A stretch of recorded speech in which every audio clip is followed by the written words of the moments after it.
Jesús no se limitó a hablar acerca de quién era Él, sino también lo demostró con hechos asombrosos. De esto y un poco más hablaremos aquí en tu Escuela Sabática Práctica.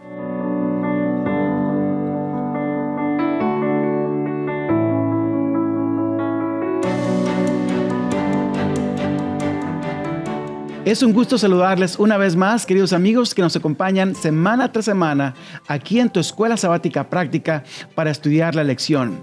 Queremos decirles que hay una excelente oportunidad para ustedes. Si ustedes nos escriben o nos envían un mensaje a WhatsApp al número 1+1-321-367-9471, pueden ustedes pedir un curso bíblico gratis. Además, si tienen una necesidad de oración, si hay alguna preocupación que usted tiene, puede pedir allí que el equipo de Esperanza TV ore por ustedes. Sin duda estaremos haciendo cada día por ustedes. Esta ocasión tenemos dos amigos que nos acompañan, amigos que tenemos la oportunidad de platicar con ellos sobre la lección número 6 de Escuela Sabática titulada Más testimonios acerca de Jesús. Quiero darle en forma especial la bienvenida a Carla Basurto. Carla Basurto es profesora de investigación y metodología estadística en la Universidad Andrews. Bienvenida, Carla. Gracias, pastor, por la invitación. Bueno, es un placer saludarte, Carla. Y también tenemos a el pastor Darling Ayala. El pastor es el pastor de la iglesia de Roger Heights en la ciudad de Grand Rapids. Bienvenido, pastor Darling. Gracias, Félix. También gracias a Carla por estar aquí. Estoy contento de poder participar de este panel. Yo sé que va a ser una experiencia muy bonita, vamos a pasar un muy buen momento entre todos, pero antes de iniciar, quiero invitarles para que tengamos una oración. Carla, ¿puedes dirigirnos en oración, claro por favor? Sí. Vamos a orar. Padre nuestro que estás en los cielos, Señor, te agradecemos por la oportunidad de estar aquí, poder platicar.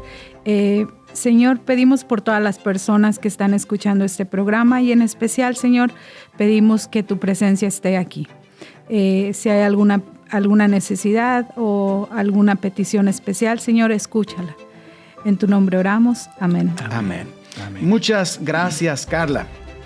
Bueno, fíjate que una de las historias más interesantes o de los testimonios más interesantes que encontramos en el libro de Juan es el testimonio de Juan el Bautista.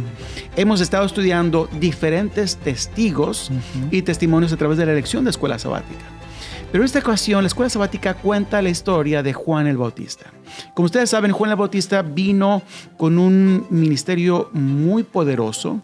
La nación judía fue realmente estremecida por el mensaje de Juan el Bautista. Juan el Bautista viene diciendo que el Mesías se acerca y que hay que preparar el corazón, hay que preparar a la nación para que el Mesías pueda hacer su obra. Y parte de la preparación es que ellos deben de arrepentirse y bautizarse. Y mucha gente viene, se arrepiente, se bautiza y hay un gran movimiento de revivimiento y reforma entre un gran sector de la población. Finalmente viene Jesús y Juan lo introduce a la nación y Jesús tiene mucho éxito. Empieza a tener muchos seguidores. Juan tiene mucho éxito al introducir a Jesús, pero los seguidores empiezan a irse con Jesús. Y los discípulos le dicen a Juan, oye maestro, ¿te acuerdas aquel que tú introduciste? Ahora todo el mundo está siguiéndolo, ahora todo el mundo quiere estar con él.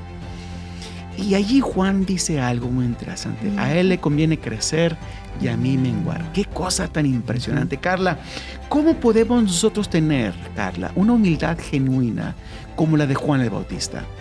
Bueno, creo que es un trabajo que definitivamente pertenece o se hace o refleja lo que es nuestra relación con Dios. Si no tenemos esta relación con Dios, pues van a salir estas características donde nuestro orgullo, nuestro ego, donde pues yo quiero ser el principal. Claro. Hablando de mi experiencia como investigadora, pues es muy normal que se den estas peleas de quién va a ser el primer autor. Claro. ¿Quién va a ser el segundo? Oye, yo hice todo el trabajo. Claro. Tú no hiciste nada, ¿por qué te tenemos que poner como primero? Yo es algo que veo cada día y a veces como maestros, pues tenemos que trabajar la humildad porque ahora le toca al estudiante avanzar. Como dicen, el buen maestro es el que hace que sus estudiantes avancen más que uno.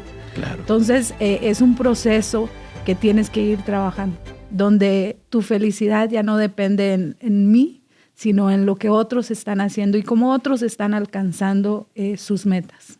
Es un asunto de perspectiva, ¿no es cierto? Definitivamente. Porque uno puede, como maestro, tener su sentido de realización en lo que escribe o en la investigación que produce. Esa es una manera, pero la otra muy importante es la realización de sus estudiantes.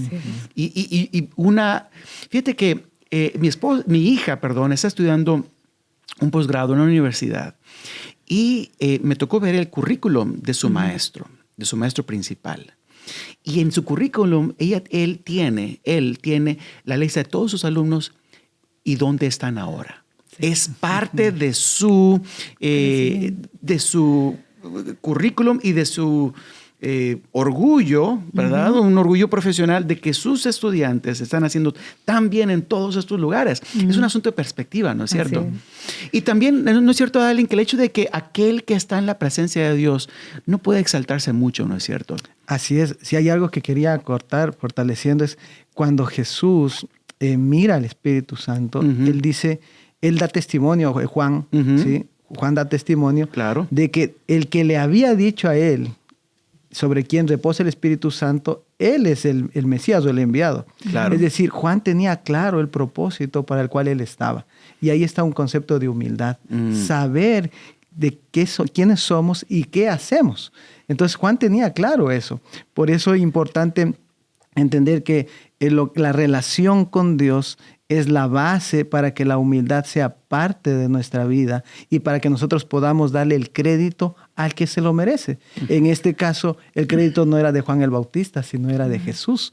Por eso él dice, es mejor que él crezca, porque para eso yo he venido. Claro. Y el gozo y la alegría de el humilde es que las personas sigan a Jesús. Ese fue el éxito de Juan el Bautista. Por eso también fue declarado por el mismo Jesús como el mayor de los profetas. Claro, qué increíble, ¿no es cierto? Sí, Carla. Y también demuestra la relación que tienen Dios y Jesús. O sea, porque Jesús viene a la tierra y ¿qué viene a hacer? ¿Viene a exaltarse a Él? No. Viene a demostrar. ¿Y quiénes son por los que Jesús se siente satisfecho? Pues es los discípulos, el trabajo que están haciendo, la gente que se convierte. Eso es lo que te da satisfacción al final del día. Entonces, eso demuestra o nos habla a nosotros cuál debería ser nuestra relación con Dios. Qué interesante, Carla. Fíjate que ahora que estás diciendo esto, me pongo a pensar que es cierto, ¿no? Jesús vino, dice, el Verbo se hizo carne y vimos su gloria. Entonces, es la gloria como del unigénito Hijo del Padre, lleno de gracia y de verdad. Entonces, Jesús es la gloria del Padre. Entonces, hay una relación muy interesante entre Jesús siendo la gloria del Padre, pero Jesús llevándole gloria al Padre y el Padre glorificando al Hijo. Al final, en Juan capítulo 17, encontramos cómo el Padre glorifica al Hijo, ¿no? Qué interesante, Carla. Ahora, Pastor, Darling, fíjate que tenemos el otro detalle, ¿no? De que Jesús es bautizado, ¿verdad?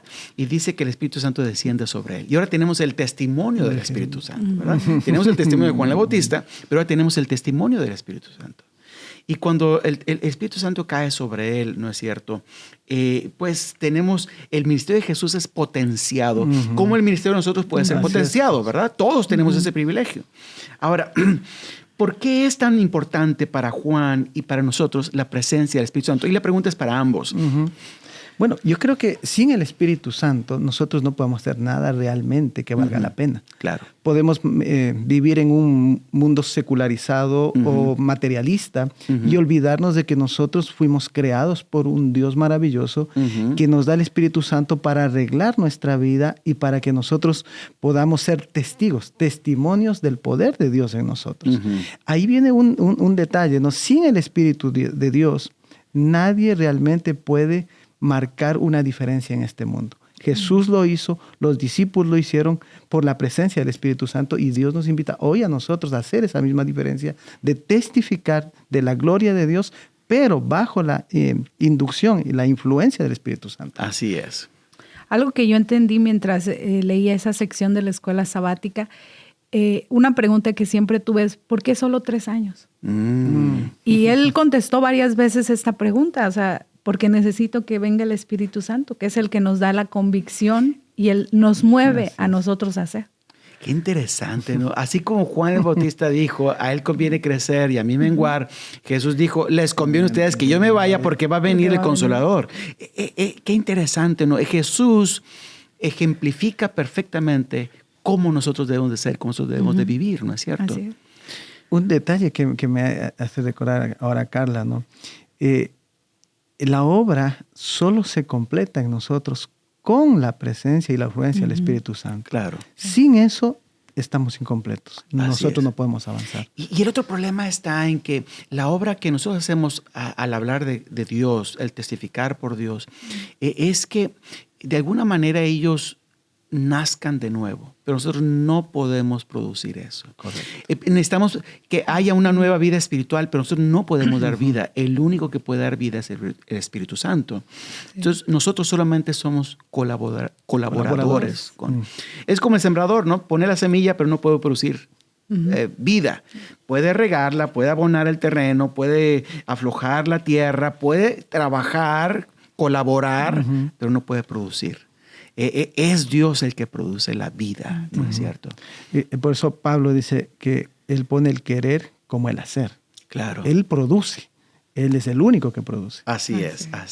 Al final de la historia tenemos el caso de un grupo de gente que deja a Jesús. Juan capítulo 6 dice que muchos se van. ¿Por qué lo dejan? Tantas cosas maravillosas que había hecho, tantos milagros, ¿por qué lo dejan? ¿Sabe, Félix? Yo miré en el estudio que la falta de comprensión del ministerio de Jesús hizo que la nación judía prácticamente se perdiera. Ellos estaban esperando un rey terrenal, ¿sí? Pero ellos no querían un rey que transforme vidas, no querían transformación, ellos querían comodidad, ellos querían ser exaltados. Claro. Y volvemos al concepto contrario al de Juan. Claro. O sea, Juan quería que Jesús sea exaltado, pero la nación quería que ellos sean exaltados.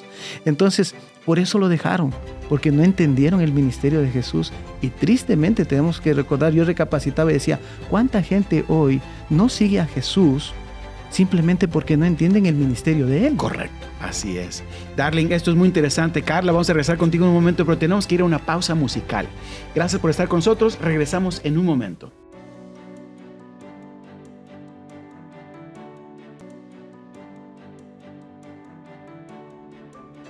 Pues bienvenidos de regreso, estamos en una plática muy interesante, pero antes de continuar con nuestra conversación, quiero recordarte que puedes escribirnos, enviarnos un mensaje al WhatsApp que está apareciendo en pantalla en este momento y allí puedes pedir un curso bíblico gratis. Además, si tienes un pedido de oración, puedes hacerlo allí y el equipo de Esperanza TV estará orando por ti y por tu problema. Carla, fíjate que encontramos en Juan capítulo 7, 37, 59 algo similar a lo que pasa en la pregunta que le hice a Darlene en su momento, ¿no? La gente en Juan capítulo 6 empieza a alejarse de Jesús. Dejan de seguirlo. De hecho, el ministerio de Cristo Jesús en el Evangelio de Juan llega a una cumbre en Juan capítulo 6. Cuando él alimenta a los 5,000 es cuando Jesús es el más popular, la figura más popular en todo Israel. Después de que él rechaza ser rey y él dice que viene a ofrecer un reino espiritual, empieza a caer. Y tenemos un capítulo después, Juan capítulo 7, que Jesús viene a la fiesta y la gente está dividida. Algunos piensan que Él es el Mesías y otros dicen, no puede ser el Mesías porque muchas razones, ¿verdad? La pregunta que yo tengo para ti, Carla, es la siguiente. ¿Por qué crees tú que algunos creyeron y otros no? Y además hay una pregunta que yo quiero hacerte y es, ¿cuál es la relación? Si pudiéramos hacer una encuesta, hacer llamadas o una encuesta, a ver por qué piensas esto, cuáles son los factores que te llevan a esta decisión. ¿Cuál crees tú que sería la razón? ¿Y qué relación entre estadística y verdad? Estamos en un año electoral. Bueno, acaban de pasar las elecciones. Las estadísticas han sido una de las cosas más importantes que hemos estado viendo en los últimos meses, ¿no? ¿Qué relación hay? Bueno, pues primero me gustaría explicarles que cuando trabajamos con estadística, trabajamos con percepciones. En este caso, si yo quisiera saber por qué unos creyeron y otros no, pues yo tendría que preguntar acerca de todas estas percepciones. Y en la Biblia entiendo el concepto de percepción como prejuicios. Nos habla de que habían muchos prejuicios. Unos decían, ¿cómo puede ser que de Galilea salga algo? Otros mencionan de que no, así no era, tenía que ser del linaje de David, tienen todas estas prejuicios, podríamos decirlo, y todos tienen unas ideas preconcebidas de que el Salvador va a venir y nos va a liberar, porque era lo que había pasado antes. Entonces, si yo estadísticamente me pongo a preguntarles por qué es el Salvador y por qué no, pues yo podría entender. Pero algo que me gustó mucho en la lección es: la verdad nos divide. Entonces, esto es parte del proceso de aprendizaje, lo entendí. A mí me gustaría, o sea, ellos estuvieron con Jesús, todos deberían haber creído, ¿por qué no creen? Claro. Entonces, al momento yo de leer, la verdad nos divide. Y eso nos lleva a ver que todo lo que es verdadero, pues siempre va a haber una contraparte de esto. Y eso me ayuda a mí a entender, ok, entonces estoy en el camino real, estoy en donde debo estar, porque aquí es donde hay confusión. Es decir, yo no puedo basar mis decisiones en lo que piensa la mayoría necesariamente, porque la verdad no va a ser aceptada por todos. Así es. La verdad divide. Y cuando hacemos investigaciones siempre vas a encontrar que hay una parte que dice sí es esto y hay otra parte que dice que no. Entonces yo como investigador, ¿dónde me paro? Y normalmente nuestras creencias, nuestras experiencias, lo que hemos vivido, pues nos va a ayudar a definir, pues por aquí es donde voy. Es el camino correcto por aquí. Qué interesante el asunto de las estadísticas y la verdad, ¿no es cierto? Me hace recordar lo que la Biblia dice, que la puerta se estrecha y no todos entran por ella, ¿no es cierto? No todos entran por ella. Darling, ya hemos visto el testimonio de Juan el Bautista. Ya hemos visto el testimonio del Espíritu Santo, ¿verdad? Y luego ya hemos visto el testimonio de la multitud. Un testimonio confuso, un testimonio dividido, un testimonio cambiante. ¿Verdad? Hoy están con Él, pero después ya no. La percepción que ellos tenían de Jesús, que era un rey que los iba a liberar del yugo romano, ya no es la percepción. Y se dan cuenta que era una percepción equivocada. Y entonces lo abandonan. Un testimonio cambiante, ¿verdad? Pero después Jesús dice que hay uno más grande que testifica a mi favor. Y este es Dios. ¿Cómo testifica Dios a favor de Jesús? Esto fue profundo la lección en este aspecto, ¿no? Por lo menos para mí hubieron dos partes importantes, y la primera es que el Padre testifica a través de los milagros y las señales que Jesús hizo. O sea, porque Jesús dice, lo que yo hago, no lo hago por mí mismo. Claro. Lo hago porque el Padre está en mí y porque Él dice que lo haga. O sea, hay una sumisión, una dependencia, una interacción padre e hijo. Correcto. Y Él, cuando hace un milagro, cuando hace algo de esto, lo que está diciendo es, mi Padre lo está haciendo. Claro. Él es el que lo está haciendo. Entonces, la gloria es del Padre. Y el Padre se glorifica en el Hijo. Es porque cada acción, cada milagro, cada señal no tenía como propósito solamente ensalzar a Jesús en ese momento, sino era mirar lo que Dios estaba haciendo por la humanidad, por la verdadera necesidad que tenía. La nación judía estaba con otra necesidad, pero la verdadera necesidad que tenía el ser humano, que era el perdón de pecados, la transformación del carácter, el tener esa paz que se rompió en el Edén. Es eso lo que el Padre hizo a través de Jesús. Por eso se glorifica en Él. Qué trágico, ¿no es cierto? Porque fíjate que sí, Dios sí quería liberarlos del yugo romano, pero para que la liberación fuera realmente efectiva, de largo alcance, duradera, tenía que primero transformar a la nación. Y Dios dice, yo quiero primero transformar el corazón de ustedes. Y ese problema de Israel, ¿no? Y de hoy también, doctor. Y de hoy también, ¿no es cierto? Porque muchas veces yo le pido a Dios en oración algo y Él me dice, sí, pero mira, vamos a trabajar primero por este lado. Es esto lo que necesitas primero. Lo otro te lo voy a dar, pero si te lo doy de ahorita no lo vas a aprovechar, no lo vas a disfrutar. Qué tremendo, ¿no? Este asunto. Sí, Carla. Algo que mientras el pastor estaba explicándonos, pensé cómo Dios exaltó a Jesús. Y lo hizo de forma clara, con la voz, como ellos estaban acostumbrados, o sea, como ellos habían leído o escuchado de sus padres. Dios habla de forma clara, todos lo escuchan. Claro. Cuando Dios habla acerca de Jesús, lo hace en forma clara, lo hace frente a mucha gente. ¿Por qué no escucharon? Si era la forma que sabían que Dios hablaba. Entonces, a mí me hace pensar, o sea, ¿cómo soy yo? Que no he escuchado también esa voz a veces. Fíjate que 2 Timoteo 4, si recuerdo bien, dice que vendrá el tiempo en que amontonarán maestros para escuchar conforme a sus propias concupiscencias. Propias pasiones. Es decir, cada quien, hay tantas voces y entonces yo voy escogiendo las voces que quiero escuchar. No tengo un oído para escuchar las voces que a veces van en contra de lo que yo deseo escuchar, pero que son las que necesito. ¿Verdad? Esa es una tragedia, eso, ¿no es cierto? Sí. Ahora, el Padre testifica acerca de Jesús dándole obras para hacer. Le da obras para hacer y hace obras increíbles, ¿cierto? Pero también le da palabras para hablar. Ahora, Dios también quiere testificar acerca de nosotros, ¿verdad? Porque finalmente nosotros también somos hijos de Dios. Y de alguna manera nosotros, me parece, también traemos honra a Dios, ¿verdad? O podemos traer deshonra a Dios, como dice en la Biblia, ¿no? Que el nombre de Dios es profanado entre las naciones por causa de ustedes. Está hablando a Dios a su pueblo, ¿no? Entonces, ¿qué tipo de obras, qué tipo de palabras, cómo podemos aplicar lo que Dios hace con Jesús a lo que Dios quiere hacer con nosotros hoy, aquí, en nuestra casa, en nuestro trabajo? ¿Qué pensamientos tienen ustedes en cuanto a esto? Me ponía a pensar en este momento, ¿no? Creo que la misma lección nos da un ejemplo práctico, que es el de Juan el Bautista. Claro. Sí. Pero también vemos a los discípulos, también permitiendo que el Espíritu de Dios glorifique a Jesús en el ministerio que ellos hicieron después, en el Pentecostés y en todo lo que hicieron. Claro. Y luego vemos la iglesia a lo largo de la historia, cómo Dios levanta hombres para que glorifiquen su nombre. Y hoy nosotros somos llamados, somos invitados a continuar con ese legado. Claro. Ahí está el punto más importante. Qué interesante, ¿no? Y también está como el marcador. Si yo estoy buscando mi satisfacción o hacer lo que yo quiero, entonces estoy mal.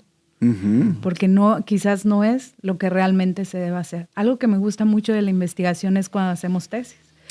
Muchos de los estudiantes traen una concepción de lo que quieren. Correcto. Este es mi investigación. Y cuando creamos estos modelos de investigación, ellos dicen, voy a poner un ejemplo, los miembros de iglesia están satisfechos porque tenemos un buen sermón, tenemos un buen edificio, tenemos un buen servicio de canto y los jóvenes están involucrados en la iglesia. Y al momento de ver los resultados, te das cuenta que no era lo que tú querías. Wow. Entonces, he tenido estudiantes donde lloran y dicen, pero es que no salió el modelo, no corrió, no esto, no lo otro. Y entonces te das cuenta, porque el modelo lo basaste en lo que tú crees, lo que tú has visto, lo que has vivido.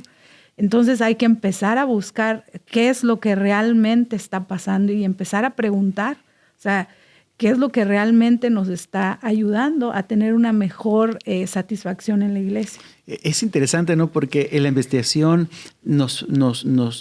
si somos investigadores realmente, debemos de permitir que las evidencias, lo que encontramos, vaya moldeando la forma en que nosotros vemos un problema. Sí. Y de la misma manera con Dios, ¿no es cierto? Sí. En tu relación con Dios, tú debes estar dispuesto a ser moldeado por la verdad de Dios, por el testimonio de Dios, ¿no es cierto? Que no es fácil. No es fácil, pero a veces es un proceso doloroso, ¿no? Sí. Porque el moldear implica cambiar de forma y es un asunto que no todos soportan, ¿verdad? Ha sido una plática muy interesante. Darling, ¿puedes despedirnos con una oración? Por supuesto. Padre, te damos gracias por los testimonios acerca de Jesús, pero queremos pedirte para que nosotros podamos glorificar tu nombre a través de una testificación práctica para honra y gloria tuya. Lo pedimos en el nombre de Jesús. Amén. Amigos, muchas gracias por estar con nosotros. Deseamos que el Señor les bendiga abundantemente. Nos vemos muy pronto.